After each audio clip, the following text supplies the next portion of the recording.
The gentleman from Kentucky, Mr. Barr, for 5 minutes. Thank you, Madam Chair. Secretary Blinken, since 2021, Iran has generated roughly $80 billion in revenue from its illicit oil sales, in part due to the administration's policy to chase another nuclear deal and relaxed sanctions against the Iranian government. The administration's gamble enabled Iranian oil exports to hit a 5-year high, and according to multiple reports, Iran's funding to Hamas ballooned to $350 million in the months leading up to October 7th.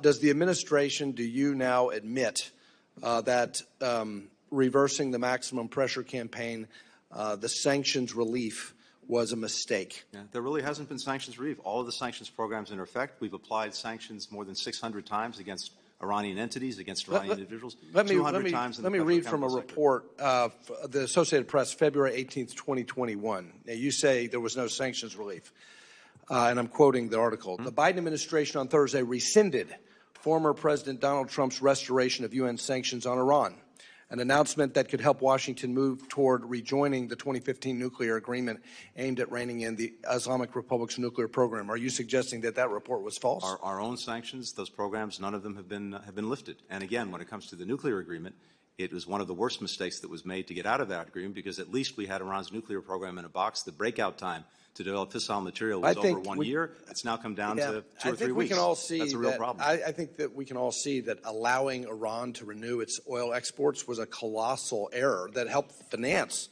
this terrible attack against our key ally on October 7th. Let me move to the ICC prosecutor's decision to submit an arrest warrant for Israel's prime minister and defense minister. Obviously, that decision is as absurd as it is outrageous, and I credit the president for calling it outrageous. The problem, though, Mr. Secretary, that I have is that on May 12th, you stated that the civilian casualty numbers reported by Hamas make it, quote, reasonable to conclude that there are instances where Israel has acted in ways that are not consistent with international humanitarian law.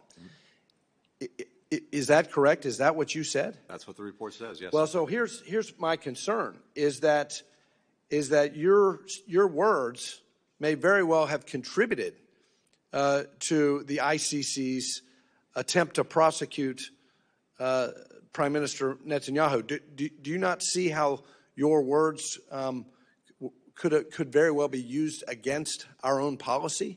No, because the report goes on to say that those incidents, which Israel itself acknowledges, is actually investigating. And the court, the international court, the reason this is so wrong-headed, among other things, is that it is engaging in a way that it was not supposed to do, which is to be a court of last resort where another country is either unwilling or unable to investigate itself. And the report makes clear that not only are we investigating instances where arms may have been misused, so is Israel. So do you disavow Hamas's own statistics?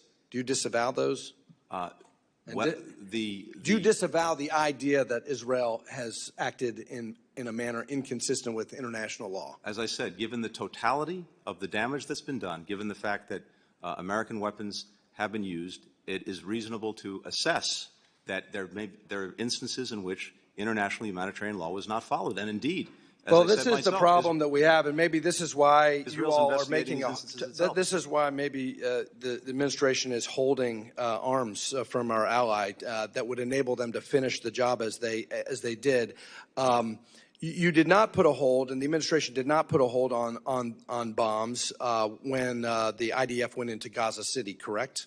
Correct. And Gaza City is a dense urban environment, just as you described Rafah, correct? That's correct. So what's the difference? We've seen and we've had concerns about the way these large yield munitions have been used in dense urban environments. Well, what I'm concerned about is that the difference is that the domestic political environment in the United States has changed.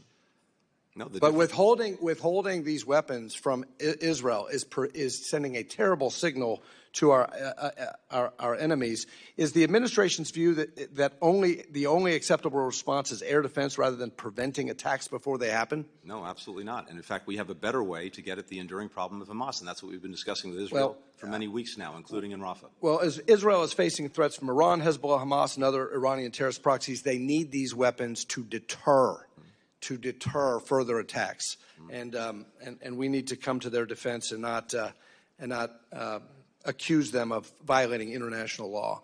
My time has expired, but I hope that the administration will reverse course and give our ally everything they need to finally de-radicalize Gaza, including in Rafah. I yield. Gentleman yields. I now recognize Mr. Allred from Texas for 5 minutes questioning. Hello, Mr. Secretary. Thank you for joining us this afternoon. I want to